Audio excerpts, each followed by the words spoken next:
Circuler, il n'y a rien à voir. Suite à la publication d'une liste noire de personnalités européennes ne pouvant pas poser le pied sur le sol russe, le ministre des Affaires étrangères Sergueï Lavrov s'est publiquement étonné de la réaction outrée des Européens.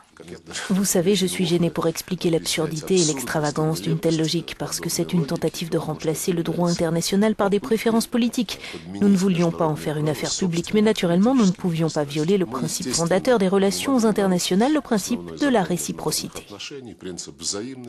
Réciprocité ou plutôt œil pour œil, des Russes ayant été interdits de visa en Europe suite au déclenchement de la guerre en Ukraine et à l'annexion de la Crimée, la Russie a dressé sa propre liste. Cette eurodéputée finlandaise y figure.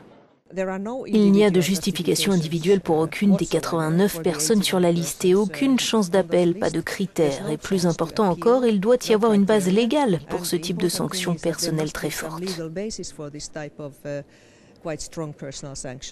L'eurodéputée lettonne Sandra Kalniete s'était elle déjà vue refuser l'entrée en Russie en mars lorsqu'elle avait voulu assister aux funérailles de l'opposant Boris Nemtsov. Cette réforme ne fait que confirmer ce qui est une pratique totalement incivilisée, puisqu'en tant que détentrice d'un passeport diplomatique, je ne savais pas du tout que j'étais sur une liste noire. Normalement, les pays se transmettent les informations sur les persona non grata.